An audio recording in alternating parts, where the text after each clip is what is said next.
एक मिशन पर हम लोग काम कर रहे हैं, स्वस्थ रहेगा भारत तभी तो बढ़ेगा भारत। इसमें भारत की जो विधियां हैं शरीर को स्वस्थ रखने की, अनेक प्रकार की चिकित्सा है, प्राणायाम है, मर्म चिकित्सा है, तो जल है, पानी है, रामचरितमानस आधारित भोजन शैली है। तो इन सब चीज़ों पे हम जो है पूरे भारत में हमारे सेमिनार होते हैं और लोगों को अवगत कराते हैं, जानकारी देते हैं कि कैसे हम दवाई गोली से मुक्ति पा सकते हैं और हमारे आसपास जो भोजन की सामग्री है उससे शरीर को हम ठीक कर सकते हैं मात्र जो है चंद रुपयों में। तो इसी को लेके हमारे सेमिनार होते हैं जगह जगह पूरे भारत में और भारत के बाहर। और हम अंग्रेजों भारत छोड़ो जो रानी का एक स्लोगन था जिसको पूरा करने में 200 साल लग गए, तो हम जो 18 भाई बहन जो हमारा परिवार है हमने एक मिशन उठाया कि अंग्रेजी दवाइयाँ भारत छोड़ो। तो इसी मिशन पर हम काम कर रहे हैं पिछले 10 सालों से।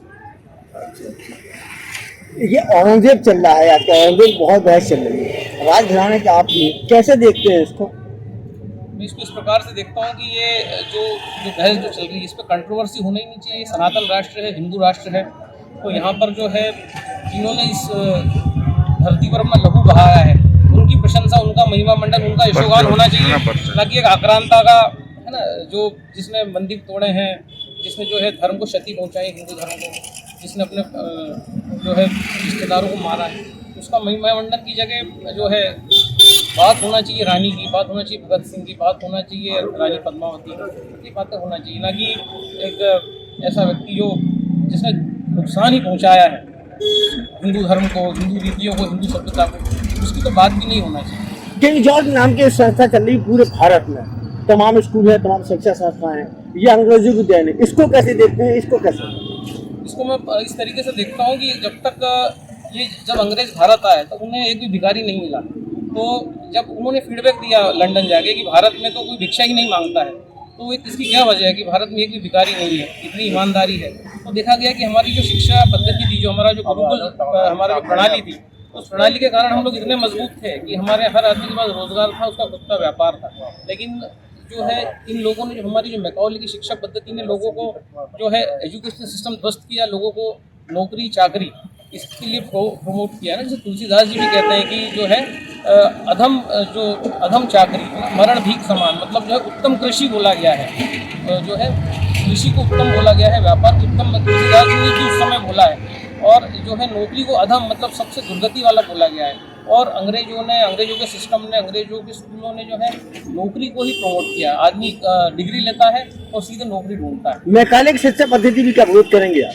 बिल्कुल विरोध करेंगे, क्योंकि उसी ने गुलाम बनाया है, नौकर बनाया है लोगों को। हम नौकर बनने के लिए, हम तो सम्राट बन के भारत में लोग आए थे।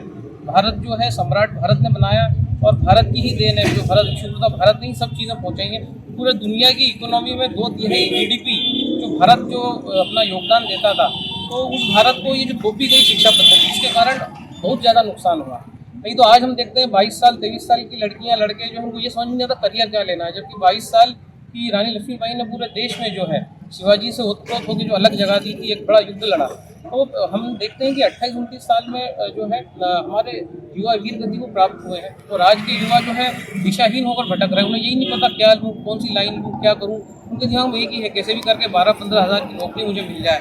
तो ये जो है जो इतना गलत जो ब्रीफ किया गया है, लोगों को पता ही नहीं गया कि उनकी क्षमताएँ क्या है, वो क्या कर सकते हैं। जो हुनर जो था, जैसा हुनर बोलता है, तो हुनर को दबाने का काम मैकाले ने किया है, इस शिक्षा पद्धति ने किया है। रानी लक्ष्मीबाई जी के जैसे आप वंशज हैं, तो मायके पक्ष से हैं कि ननिहाल। क्या नाम है आपका और क्या परिचय है? मैं वैभव साठे हूँ, मैं इंदौर से बिलोंग करता हूँ। हमारी 6 पीढ़ियाँ जो हैं वो इंदौर में ही रही हैं। झांसी की रानी जब वीर गति को प्राप्त हुई, उसके बाद जो दामोदर राव जो आप देख रहे हैं हमारे जो परनाना जी, इनको लेके जब रानी का काफिला निकला, जब कुछ चंद ऊँट घोड़े और थोड़ी सी सोना चांदी बचा था, तो जब ये लोग ग्वालियर से निकले तब किसी ने इस परिवार को पनाह नहीं दी, क्योंकि अंग्रेजों का भय था कि अगर जो इनको पनाह देगा उसको भी जो है सामना करना पड़ेगा उन चीज़ों का। तो ये परिवार आगे बढ़ता गया और फाइनली इंदौर में आके जब ये परिवार रुका, वहाँ उसको शरण मिली, तो वहाँ जो है दामोदर राव का पालन पोषण हुआ। और उस समय क्योंकि अंग्रेजों का इतना खौफ था कि ना किसी को नौकरी मिलती, ना कोई व्यवहार रखता इस परिवार से, तो ऐसा करके इनकी जो एक आम आदमी का जो जीवन होता है, आम आदमी से भी जो नीचे का लोअर लेवल का जो जीवन होता है, वो जीवन जीने के लिए दामोदर राव जी को मजबूत किया गया अंग्रेजों द्वारा। और धीरे धीरे जो है ये परिवार वापस मेन स्ट्रीम में आया, और जो है वो जो रानी ने जो योगदान दिया था उसका 4 पीढ़ियों को जो है ये देखना पड़ा, खामियाजा भुगतना पड़ा सारा।